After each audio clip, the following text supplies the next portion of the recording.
శ్రీ గురుభ్యో నమః. ఓం శ్రీ మాత్రే నమః.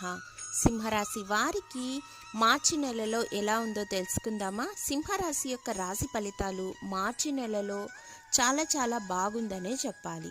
ఈ మాసం ప్రారంభంలోనే సూర్యుడు శనితో 7వ ఇంట్లో ఉండటం వల్ల జీవితంలో కొద్దిపాటు హెచ్చుతగ్గులు వచ్చినప్పటికీ మీరు కెరీర్ పరంగా చూస్తే గనక చాలా మంచి ఫలితాలనైతే ఎదుర్కోబోతున్నారనే చెప్పాలి. ఈ నెల ప్రారంభంలో 10వ ఇంటికి అధిపతి అయిన శని 6వ ఇంటిలో కుజుడు ఉన్నందువలన మరియు మీరు ఏ పని అయితే కష్టపడి చేస్తారో స్ఫూర్తిదాయకంగా చేస్తారో దాని ఫలితాన్ని అయితే పూర్తిగా పొందబోతున్నారనే చెప్పాలి.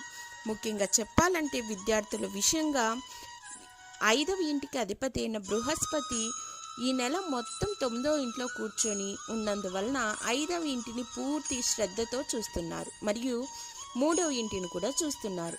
దీని ఫలితంగా ఈ రాశి వారికి తమ ప్రయత్నాలు ఎలా చేయాలి అనేది వివిధ రకాలుగా ఆలోచించి మనస్సును బాగా గట్టి చేసుకొని సరైన నిర్ణయం తీసుకొని ప్లానింగ్స్ అనేటివి బాగా వేస్తారు. అలాగే ఈ రాశి వారికి కుటుంబ పరంగా చూస్తే కనుక నెల ప్రారంభంలో కొద్దిపాటి హెచ్చుతగ్గులు వచ్చి విభేదాలు వచ్చినా ఆ తర్వాత 2వ ఇంట్లో కేతు యొక్క ప్రభావాన్ని బట్టి మార్చి 15 నుంచి కుజుడు 7వ ఇంట్లోకి ప్రవేశించి 2వ ఇంట్లోకి ప్రవేశిస్తారు. కాబట్టి కుటుంబ సభ్యుల మధ్య ఉద్రిక్త వివాదాలు కూడా కొంచెం పెరుగుతాయి. కాకపోతే మాట అనేది కొంచెం పదిలంగా వాడితే అన్ని చోట్ల మీదే విజయం అవుతుంది.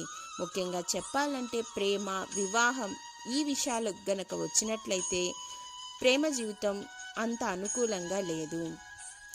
ఈ రాశి వారికి 5వ ఇంటి అధిపతిగా బృహస్పతి 9వ ఇంట్లో ఉన్నందువలన 5వ ఇంటిని చూస్తున్నందువలన ప్రేమ జీవితం కొంచెం పాటి ఇబ్బందులు వచ్చినప్పటికీ వివాహ సంబంధాలైతే కుదిరే ఛాన్సెస్ అనేది ఎక్కువగా కనిపిస్తుంది. ముఖ్యంగా చెప్పాలంటే ఆర్థిక పరంగా కూడా చూస్తే ఈ మాసం మీకు మిశ్రమ ఫలితాలు అనేటివి గోచరిస్తున్నాయి. మాసం ప్రారంభంలో కుజుడు, శుక్రుడు 6వ ఇంట్లో, రాహు 8వ ఇంట్లో ఉండటం వల్ల ఖర్చులు పెరిగినప్పటికీ మీ ప్లానింగ్స్ బట్టి ఆ ఖర్చుల్ని తగ్గించుకునే ప్రయత్నం అనేది చేస్తారు.